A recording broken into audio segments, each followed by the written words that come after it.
What's going on, folks? Ted from Nerd Immersion here, and I'm finally getting to unboxing something that I've been sitting on for a while, and it slipped out of my vision, and if it wasn't there, it doesn't count.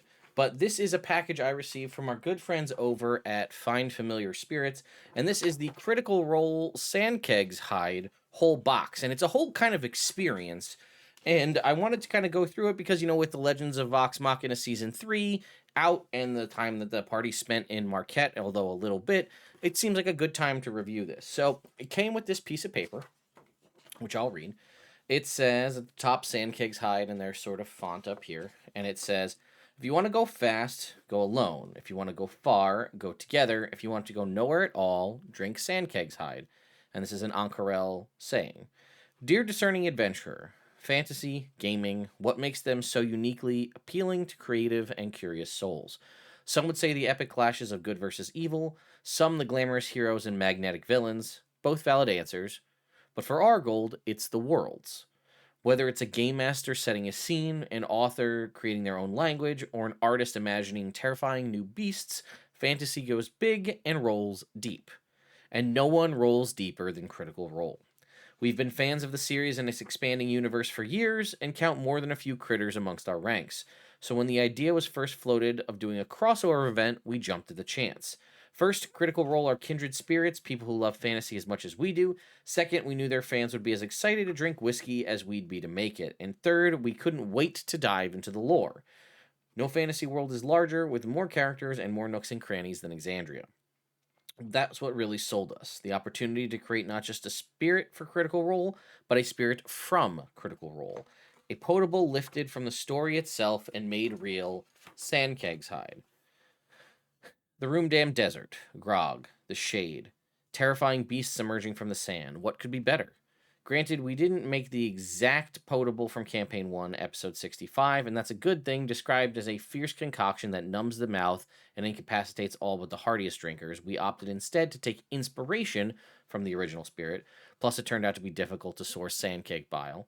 Questen Master Blender, Ale, I think it's Ale. I'm so sorry if I keep mispronouncing your name. Ochoa started with base bourbon notes of baked apple, brown spice, shortbread cookie, and oak. It's seriously, it's like they pick all of my favorite things and put it into booze. Then blended in a 4+ year aged whiskey finished in vermouth barrels for herbaceous notes, and whiskey finished in sherry barrels for dried red fruit and a hint of smoke. The last step, a coin around the neck, stamped with the mark of the original makers and the mark of authenticity. We are also excited to share the origin story of the unique libation, courtesy of three brilliant fantasy imaginations, writer Jasmine Ballar, scribe of the tale of the brave souls who created Sandcake's Hide, illustrator Tyler Walpole, the artist behind the original illustrations, and renowned cartographer Devin Rue. The best part, whether you're a diehard critter, a loyal quester, or just joining the journey, you are now part of the growing and exciting new world, the community of the fantasy whiskey aficionado. Welcome, friend. Now, only one task remains to crack open your bottle. We hope you will be pleased. Yours in fellowship, the Found Familiars. Sandkegs Hide, bottled by the brave, imbibed by the bold. So the box itself is actually kind of like an experience, which I love when unboxings are like all part of something bigger. So first of all, you get a notebook, or not a notebook, I guess. So inside, rather, is a map, as you can see here. Devin Rue's fantastic cartography, and I guess I should open it up. Oops. All the way for you here. Here you go, showing the map. And then the creature itself, the sand keg, very much similar in D&D terms to, at least in look and design, to an Ankeg, but this is kind of more like a sand lion version, is what I gather from the story. And then again, there are little intricate bits here on the map. It's fantastic. Okay. Then you have, this is the story that Jasmine Ballar wrote. It says, property of, I think that's Yetta Kahani, and it basically is a tale, and it's as you can see, little notes on the side, anatomy of a sand keg, and it's basically the tale of the person who first created this, kind of their journal, their notes as they're going through. And you can see this is not a small story, right? There is quite a bit of information in here. And I really like the amount of detail and just how well written everything is. It's a great little story, especially if you are a fan of Critical Role. This is just a nice like piece to have, right? And then we have a little bit about how they're actually going to distill it, and then it's tasting notes here, a couple of things, and then it says again a very special thanks to everybody involved. Okay, very cool. This is nice. I don't think I'm gonna read this to everybody just yet because it is still relatively new, but maybe at some point I'll chat it over with the team over there, and if they want me to, I'll do a read through of this. I also want to talk about here, just so hang around till the end, because the team from Find Familiar Spirits are actually moving into a whole nother sub brand outside of Quest's End, which is typically for the whiskeys, and they're going to a whole new genre and a whole new spirit. And we're going to talk about that at the end on their whole website and thing to view, which is very cool. If you look in here, it says, no Sandkegs were harmed in the making of this product. Be pleased. And then down here it says, naturally harvested bile, imbibe responsibly.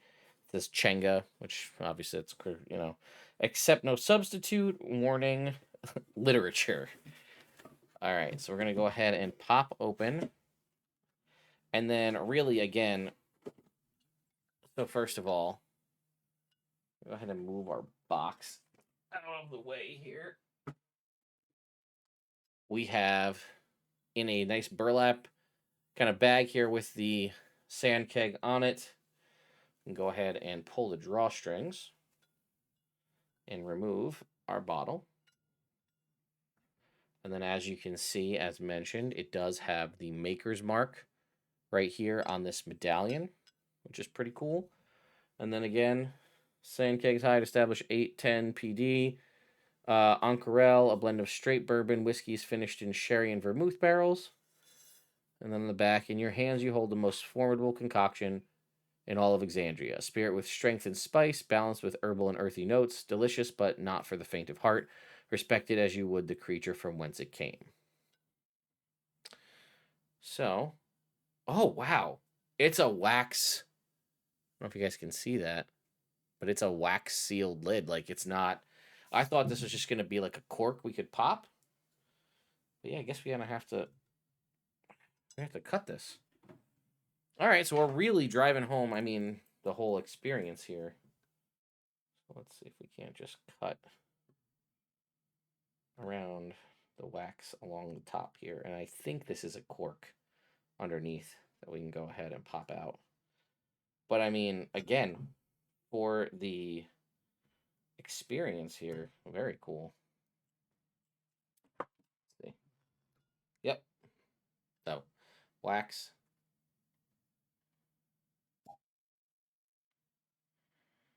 Ooh, oh boy. That smells real good. I know everybody hates when I do it without a cup, but I don't have a cup, so I don't think I have. Oh, wait. I think Uncle Iro will understand. We use his teacup to taste a little bit of the Sandkeg Hide here. Jasmine Dragon. That smells real good, guys. Oh, how about that sound too, huh?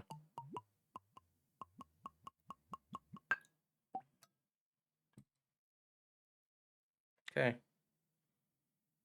Just a little bit, just to get a little taste. Oh, wow.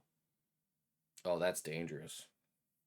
That berry, what did they say? That comes through warming up the chest. Was it the dried red fruit they said? And it's got some apple. Ooh, this is dangerous. Oh boy. I don't think I'm sharing this with anybody. I was gonna say maybe I'll bring it to PAX Unplugged. No, thank you. This is mine.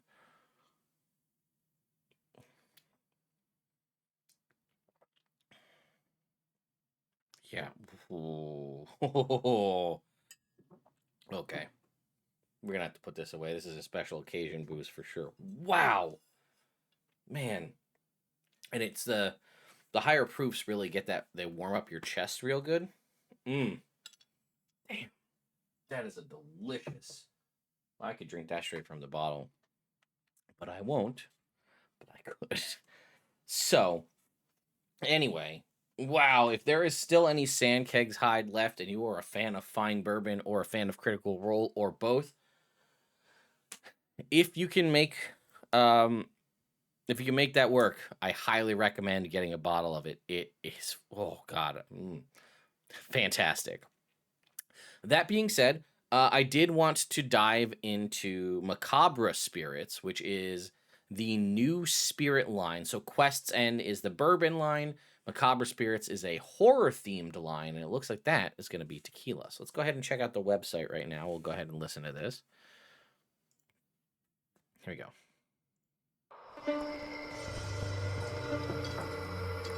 Oh, coming up, 3 days.